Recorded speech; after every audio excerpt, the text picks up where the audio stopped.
Hi, I'm Margie. And I'm Rose, and we are the Hip Sisters. And we are real sisters. You're lucky enough that we live 45 minutes apart, so it's nice when we can get together this way. Yes. And so in today's video, we're going to talk about, so in the last video, we talked about what is a QHHT session, or what is a Beyond Quantum Healing. Beyond Quantum Healing. Which we didn't really talk about last time so much. And so we're also Beyond Quantum Healing practitioners, and one of Dolores's teachers at the time that worked with her, Candace Krog Goldman, developed her own course called Beyond Quantum Healing, and in that there's a lot of promotion of adding your other healing skills to your hypnosis sessions, and also being able to do this healing practice at a distance or through the internet, kind of. Yes. So that's that. We want to make sure we are clear. We are also Beyond Quantum Healing practitioners. Yes. And so we talked about what is a healing session. And so now maybe you're interested, but you have questions about what does that mean? What do I do? What is a session like? And so today we're going to talk a little bit more about what is a session like? What is that experience like? And how do I prepare? So Margie, yes, what would you, how would you describe that? What would a typical session template be like? All right. So typically, when someone is interested in having a session, I will send them some information so they can to help them prepare. We'll talk about what some of those things are. And one of the main things that is kind of the homework before you come and have a session is to start thinking about what questions in my life do I want answered, and kind of like, why would you want a session? And usually it's because people either have something like a chronic illness or some unexplained illness that they don't know why it's not healing, or they just have questions about their life.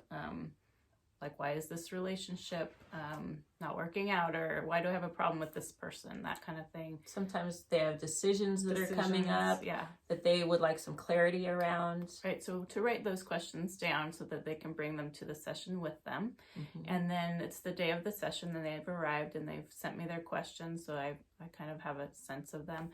And we spend 2-3 hours, I would say, usually having kind of an interview about their life. And it's not just about their questions, it's their whole life experience and the relationships they have in their life. Who are the people in their lives?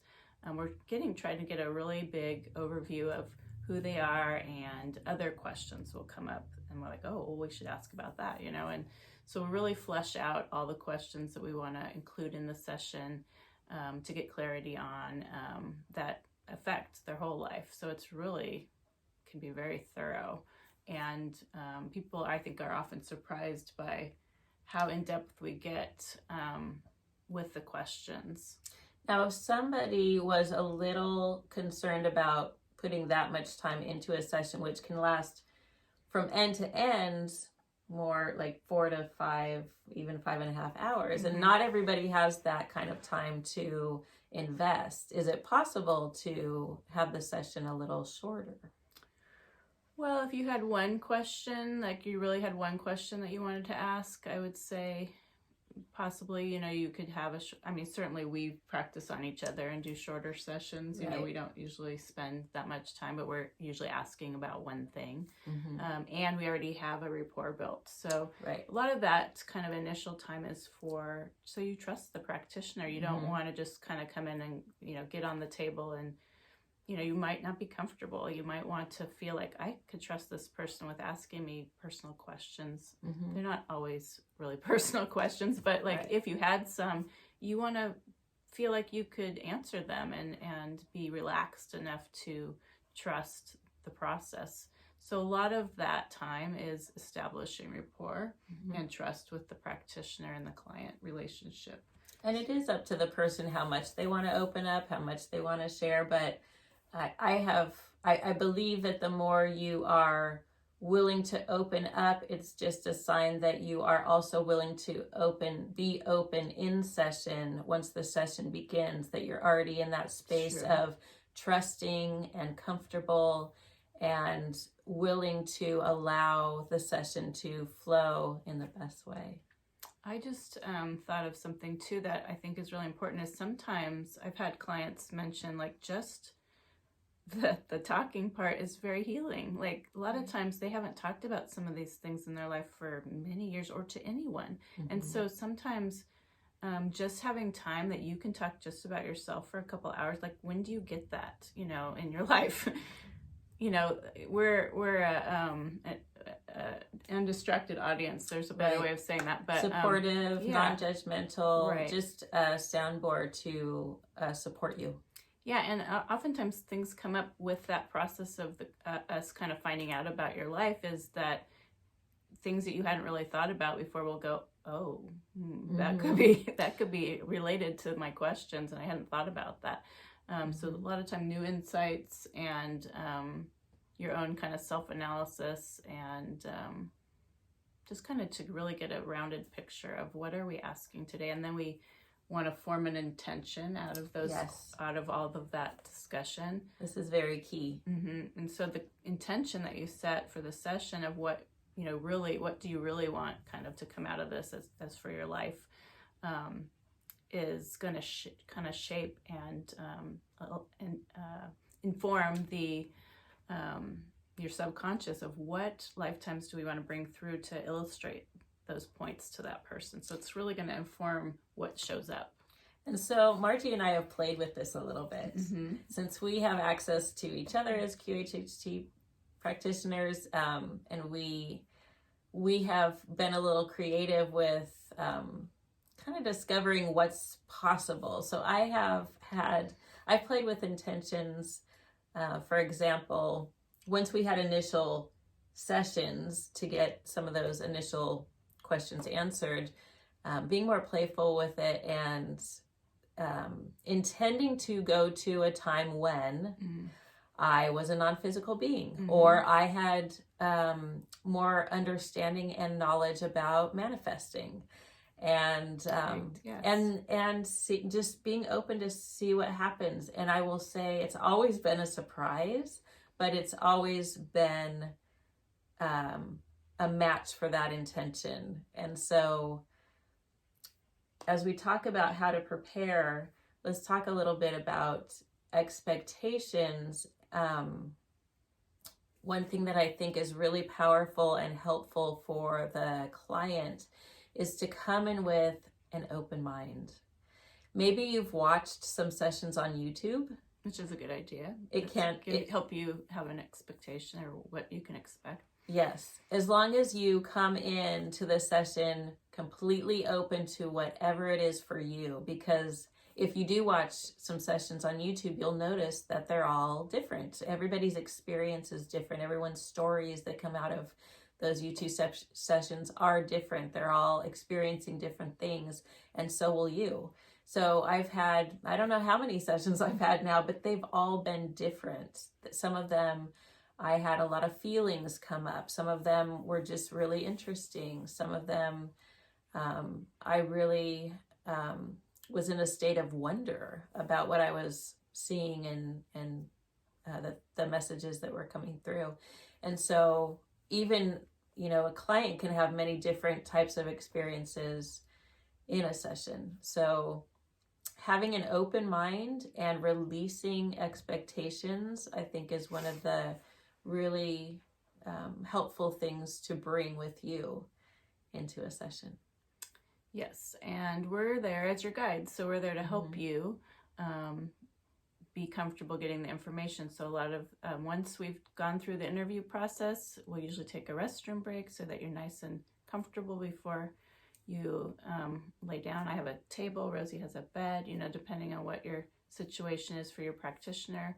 You want to be comfortable. Some people might use a chair, a comfortable chair. Wear comfortable clothing. And then usually we're kind of guiding you through a visualization process. Not everybody is visual, but however you perceive information. And by doing some guided meditations or some type of meditations before, you'll maybe have a sense of how you perceive information. Some people are visual. Some people might be hear things. Some people might just have a knowing.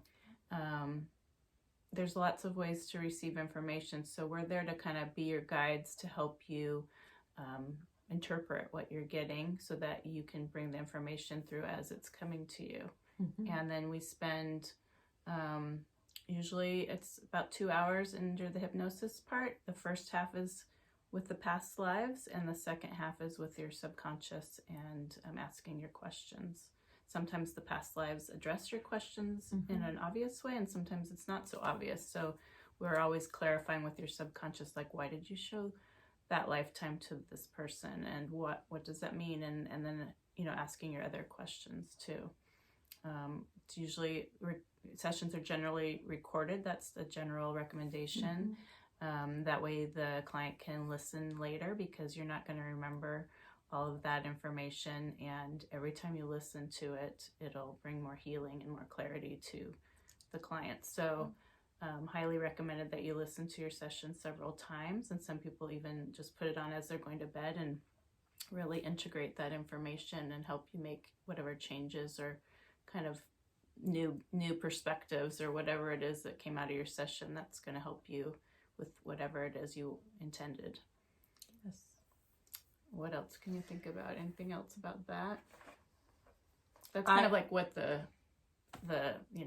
template is for the session. Then usually after, we're kind of debriefing with the client and reviewing like what came, because you might not have a really clear memory, or you might remember some things and not others, but you are always in control. Yes. And you'll know what you're saying. It's not that you'll have a forgetting, or for most people anyway, you're not that in this deep trance that you have no awareness. I'd say for most people they know what they're saying, and you're kind of in a dreamy place, really relaxed, so you're not always remembering everything. There is one experience that I'll presence when I was the client and you were the practitioner, and you asked me a question, simple question, but I, Rose, didn't really want to